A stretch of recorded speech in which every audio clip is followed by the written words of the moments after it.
За өдрийн мэнд. За ганц нэг пэйж руу пост оруулсан хүзүүний тухай асуугаад байна.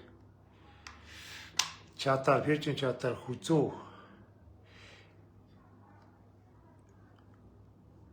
бол ер нь бол одоо орчин үед хүүхэд хөгшдгөө хүзүүний өвчтөй болцсон. Учир нь юу вэ гэхээр бид нар хитрхи их дэлгэсний хамааралтай байна. Хитрхи их.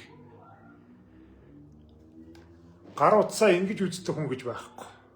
Гар утас дандаа ингэж үздэг.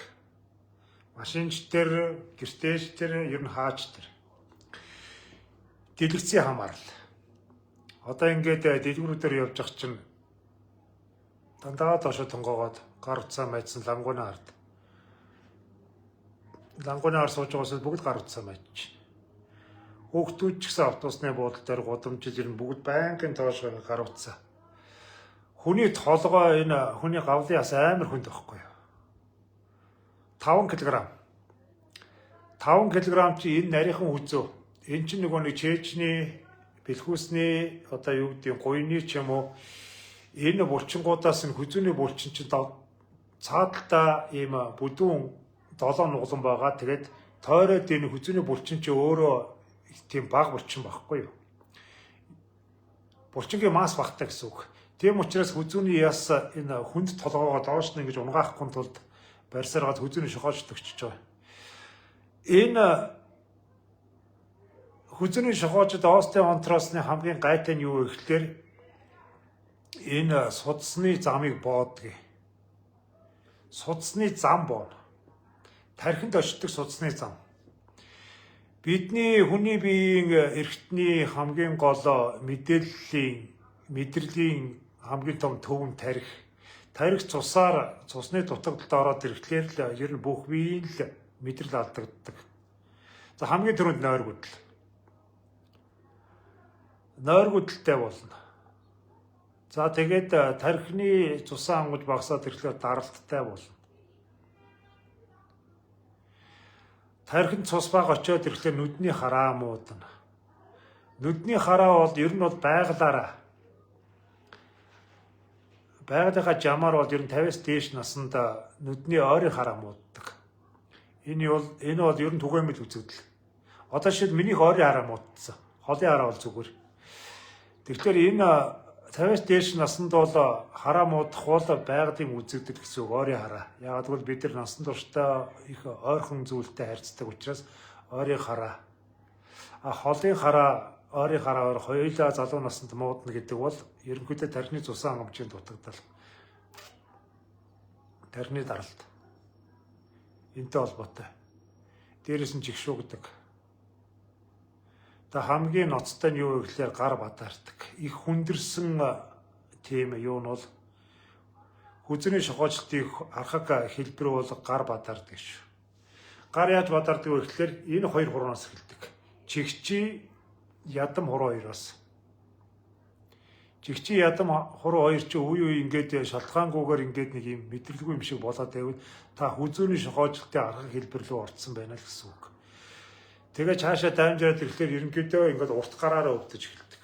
Урт гараараа.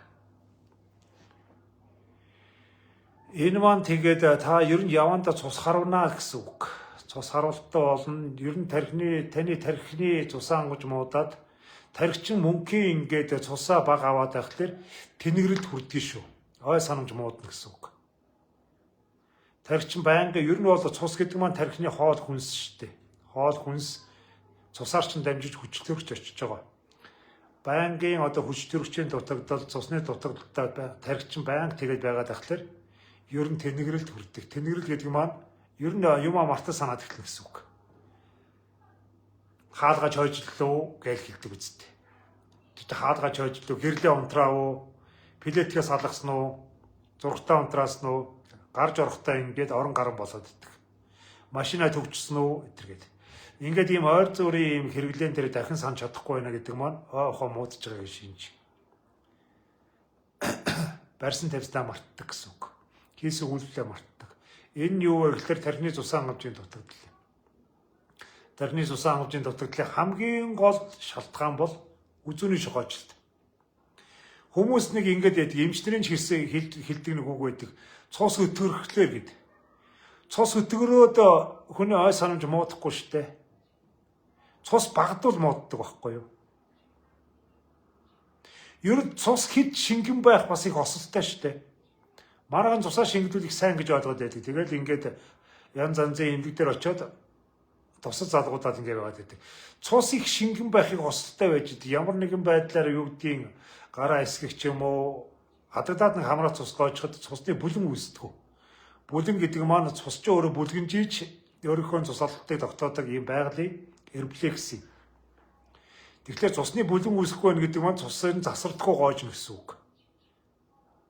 Тэгэхээр цус тодорхой хэмжээнд бас цус өтгөн байх хэрэгтэй юм. Тодорхой хэмжээнд. Бүр их өтгөн биш л дээ. Тархины судасны нарийсал, тархины цусан хангамжийн дутагдал гэдэг маань ерөнхийдөө хүзүүтэй холбоотой байдаг. Тэгэхээр хүзүүгөө онгойлгоно гэдэг бол та урт удаан амьдрах, дээрээс нь эрүүл сарвал байх, ухаан сарвал байх, толгойн шалтгаангүй өвчнгүй байх. Эннээс сэргийлнэ гэсэн үг. Энийг ер нь барай заслаас өөр ямар ч эмчилгээ байхгүй. Би зөвхөн шууд хэлье. Энийг мэрэгжлийн олон жилийн туршлагатай хүн хүзүүний энэ блокийг гаргаж, блок гэдэг маань хүзүүний төгжрлийг гаргаж, хүзүүний олон мэдрэлийн төгжрлийг гаргаж ижил хийдэг нь. Тэрнээс ч өөр ямар ч эмчилгээ байхгүй.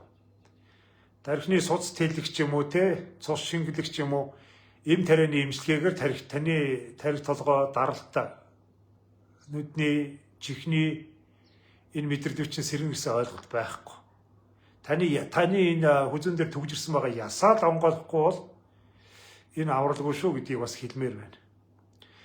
Энэ манайхан энэ эм гашуун боловч өвчин тусдаа гэдэг энэ үгийг бүгдээр мэдж байгаа бах. Энэ хүзүүний блок тайлахууд мэдээж хүнээс дэвсвэр төвчээр бас цаг хугацаа шаардна. Олон жилийн архаг суулттай хүмүүс бол баг даруулж явсараад онгойлгодог. Нэг мөсөн дарж онгойлгоно гэдэг бол ер нь ховор. Яг нь над дээр ингээд даруулж байгаа улсууд нэг дараад онгойлж байгаа улсууд байгаа л да. Гэхдээ ер нь бол архаг төвшөнд очсон остео онтор шохоочлолтод хүрсэн хүмүүс бол багаар олон удаа даруулж иж онгойд шүү. Архаг болчихсон улсуудыг нэг мөсөн дарж болдгүй юм. Багаар алсаар нь ингэж энэ тийм системийн эмчилгээ юм. Систем гэдэг нь олон удаагийн давтамжтай юм эмчилгээ шүү. Тэгэд өөрсдийнхөө эрүүл мэндэд энэ айхтар энэ сонсголын, харааны, энэ цус харуултын, энэ тархины цусан хангамжийн энэ айхтар эрсдлүүдээс эртгэн салаарай гэж би та бүхэндээ бас зөвлөмөр байна. За тэгээд өдрийнх нь ажилд нь амжилт хүсье да. Би сая замдаа лайв хийсэнгүй. Яагаад гэвэл нөгөө дата байхгүй. Дата авах ихлээр маргааш 5 сарын 1 боллоо. Маргааш тэртээ утасны төлбөрөөр юу орж ирнэ. Дата орж ирэх учраас ганц өдрийн дата аваад явах вэ гэдэг. Тэгээ ажил дээр ирээ сууж байна. Тэгээ манайхын эрүүл мэндэд бас анхаарч байгаарай. Хожимдсан гэмшил битгий хийгээрэй гэж. Монгол одоо энэ даралтны шалтгаантай маш олон улсууд. Асар их даралтны эмийн хамааралтай. Ерөөсөө эмийн бизнесийг л хөгжүүлээд байнаас өөрсдөө эрүүл мэндийг хизээс засч чаддаггүй. Энд чинь өөрсдөө чи эрүүл мэнд хизээс засагдахгүй. Энэ хүзүү ингэ шохоотсон байжгаад эмээр засна гэж хизээч байхгүй. Байдаггүй байхгүй. Тэгэхээр та нар зүгээр энэ дэлхийн энэ том эмийн залиланд энэ чи эмийн лөөр байхгүй.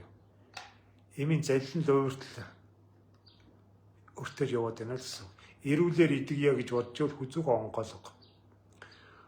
Хүзүүгээ онгойлго цусныхаа замыг чөлөөл. Би тэгж л хэлмээр байна. Эрүүлэр идэгье гэж бодож байна.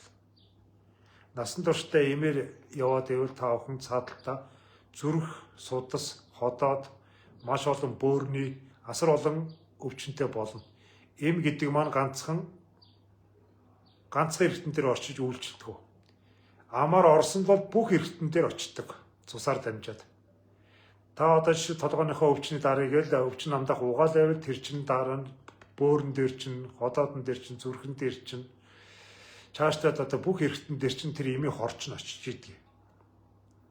Аль болохоор эмгүүгээр эрүүлэр идэхийг бодорой л гэж. Тэгж хэлмээр байна да.